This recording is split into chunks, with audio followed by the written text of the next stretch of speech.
자, 이렇게 해서 74년 동안 이어져 왔던 우리나라 형사사법 체계는 이제 큰 변화를 맞게 됐습니다.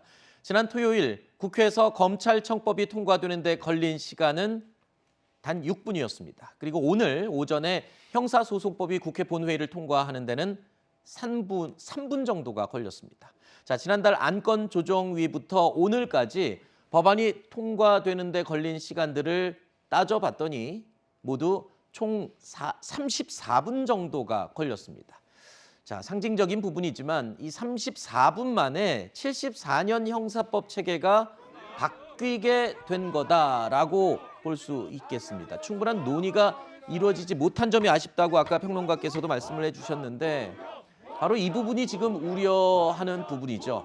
저는 개인적으로 법조인의 한 사람으로서 지금 이 과정을 보면서 굉장히 참담합니다. 사실. 네.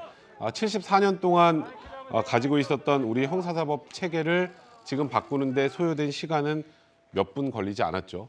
그러니까 지금 국민 여론도 뭐 이따 여론조사 결과가 나온다면 아시겠지만 굉장히 많이 반대하는 이유는 일단 국민들이 정확한 내용도 잘 몰라요. 그냥 밀어붙이고 있는 상황이고 아까 김성환 평론가님 말씀하셨던 것처럼 제대로 된 여론에 대한 호소도 하지 못한 상황입니다. 네. 그리고 그 절차 과정을 보면 원래 국회에서 이런 일들을 막기 위해서 만들어 놓은 것이 네. 아까 첫 번째 필리버스터 같은 경우도 소수당의 합법적인 의사진행 방해를 통해서 어떻게든 이 논의를 더 숙성해 나갈 수 있는 그 시간을 버는 건데 그것도 지금 소위 말하는 살라미 전술이라는 걸로 회기를 여러 번 나눠서 쪼개는 걸로 무력화시켰고요.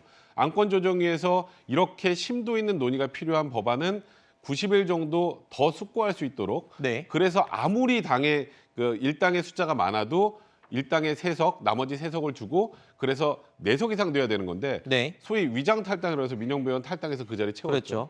이런 과정들을 보면 도대체 이게 누구를 위한 법안 통과인지 네. 왜 이렇게 진행이 돼야 하는 건지 네. 정확한 설명이 없다라는 부분 그리고 내용은 차차 짚겠습니다만 그런 걸 종합해 본다면 네. 저는 개인적으로 굉장히 유감입니다. 자, 지난달 30일이었죠. 검찰청법 개정안이 국회 본회의를 통과할 때는 정의당 의원들이 찬성표를 던져서 또 관심을 끌기도 했습니다만 오늘 오전에 이 본회의 통과할 때는 정의당 의원 6명이요. 모두 기권표를 던졌습니다. 네. 자, 이 부분 지난달 30일에 여론을 듣고 좀 부담을 느껴서일까요? 아니 그거는 아니고요. 정의당이 이미 밝힌 바가 있어요. 네. 만약에 정의당이 정말 반대했다고 하면 표결에도 참석하지 않았을 거예요. 네. 근데 표결에 참여를 하고 기권표를 던졌단 말이에요. 네. 이게 이 두 가지 의미를 같이 담고 있는 겁니다. 그러니까 형사소송법 개정안 안에 경찰이 불송치를 할 경우에 사건이 종결되잖아요. 이의 신청을 할 수 있는 대상에 고발인을 포함하지 않은 것. 네. 그러니까 일종의 이제 공익사건이나 아니면은 사회적 약자라고 할 수 있는 장애인 또 아동 이런 경우에는 사실 고소인이 직접 이의 신청을 하기가 어렵잖아요. 네. 그런 경우에는 시민단체나 이런 곳에서 고발을 할 수가 있는데 그러니까 그런 길을 아예 막아버린 것 아니냐. 여기에 대한 우려를 일단 표했다. 이런 의미가 하나 담겨 있고요. 또 네. 하나는 정의당에서 그럼에도 불구하고 표결에 참석한 것은 앞으로 사개특위 논의를 통해서 충분히 보완이 가능하다 판단을 했다는 거예요.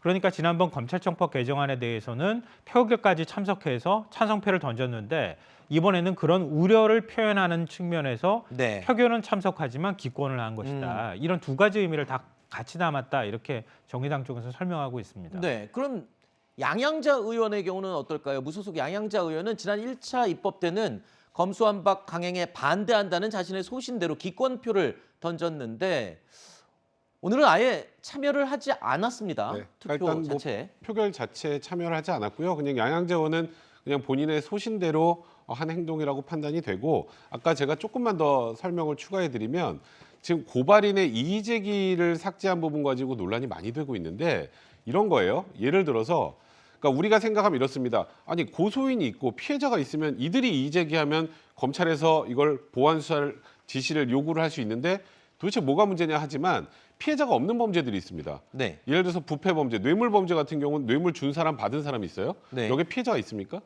없죠. 그러면 결국 고발인이 고발을 해서 수사가 진행되는 거 많은데 경찰의 수사 1차적으로 종결하고 이에 대해서 더 이상 추가적으로 살펴보지 못한다면 그게 누구에게 이득이 되겠으며 조금 전에 말씀하셨던 것처럼 고소를 직접 하기 어려운 분들 대신에 누가 고발을 한 경우 고발인 이의 제기하지 않으면 경찰의 수사가 종결이 됩니다.